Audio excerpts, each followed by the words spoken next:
Welcome to bird media. నేను మీ పవన్ కృష్ణమూర్తి. సినీ కళాకారులు రాజకీయాల్లోకి వచ్చినటువంటి చరిత్ర అందరికీ తెలిసినటువంటిదే. స్వర్గీయ నందమూరి తారక రామారావు గారు, ఎంజీఆర్ గారు, ఇలాంటి వాళ్ళందరూ కూడా వచ్చారు. అయితే ఇప్పుడు ఎందుకు ఈ చర్చ వస్తుంది అంటే, టీవీకే పార్టీ విజయ్ కూడా సినిమా రంగం నుంచి ఇప్పుడు ప్రత్యక్ష రాజకీయాల్లోకి ఎంటర్ అయ్యి తమిళనాడులో ఎన్నికల్ని ఫేస్ చేశారు.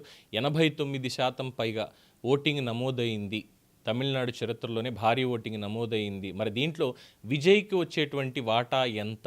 మరి గతంలో వచ్చినటువంటి సినీ నటులు ఎంతెంత ఓట్ బ్యాంక్ని అంటే ఓట్ షేర్ చేసుకున్నారు, వాళ్ళు సాధించారు అనేటువంటి లెక్కలు కూడా బయట సర్క్యులేట్ అవుతున్నాయి. అయితే ఇక్కడ ఇందులో విజయ్కి ఎంత వస్తుంది అనే దాని మీదే ఎక్కువగా ఊహాగానాలు నడుస్తున్నాయి. ఇందులో వరుసగా ఒకసారి చూసుకుంటే ఫస్ట్ అసెంబ్లీ ఎలక్షన్స్లో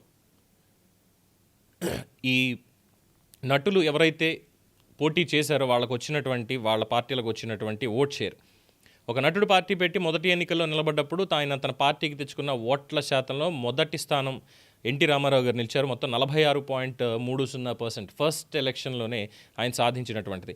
రెండో స్థానంలో ఎంజీ రామచంద్రన్ గారు 33.52% తోటి ఆయన ఉన్నారు. ఇక మెగాస్టార్ చిరంజీవి గారు 16.32% ఓట్లు ఆయన సాధించారు. అలాగే విజయకాంత్ 8.38%. తర్వాత పవన్ కళ్యాణ్ గారు 5.53% మొదటి ఎన్నికల్లో ఆయన సాధించినటువంటి ఓట్ షేర్. అలాగే కమల్ హాసన్ మక్కల్ నీదిమయ్యం 2.52% సాధించారు. సో ఈ 6 నటీనటులకి వచ్చినటువంటిది ఇది అని చెప్తున్నారు. వాళ్ళ పార్టీల పరంగా వాళ్ళు పెట్టినటువంటి పార్టీలకి ఓవరాల్ స్టేట్స్లో వచ్చినటువంటి పర్సంటేజ్. అయితే ఇప్పుడు టీవీకే విజయ్కి ఎంత పర్సంటేజ్ వస్తుంది? అవుట్ ఆఫ్ 46 టు అంటే కమల్ హాసన్ గారు కూడా ఉన్నారు కాబట్టి లీస్ట్లో 2.52%. మరి ఎవరి మధ్యలో ఉండబోతున్నారు? లేదంటే వీళ్ళని ఏమన్నా ఇంకా ఎక్కువగా తీసుకునేటువంటి అవకాశం ఉంది? అట్లీస్ట్ ఒక 50% వచ్చింది అంటే he will be top. Tamil Nadu రాజకీయాలను పూర్తిగా మారుస్తాడు. గేమ్ చేంజర్, ఇంకా ఫుల్ ప్లెజ్డ్ మెజారిటీ వచ్చినట్టే. కానీ అంత రాకపోవచ్చు అంటున్నారు. అంటే మొన్న చెప్పినటువంటి ప్రెడిక్షన్ ప్రకారం 15 to 18% ఓట్ షేర్ అనేది విజయ్కి రావచ్చు అనేది ఒక అంచనా వేశారు. He may not be win, but he will definitely game changer.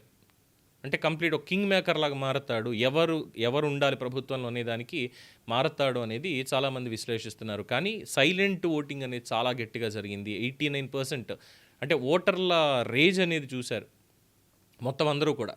అనేక నగరాల్లో కూడా ఏ విధంగా ఆ ఓట్ టర్న్ అయింది అనేది లెక్కల ప్రకారం చూసాం. సో అందులో ఎంతవరకు విజయ్ సక్సీడ్ అవుతాడు, ఎంత ఓట్ షేర్ అనేది తనకు వస్తుంది?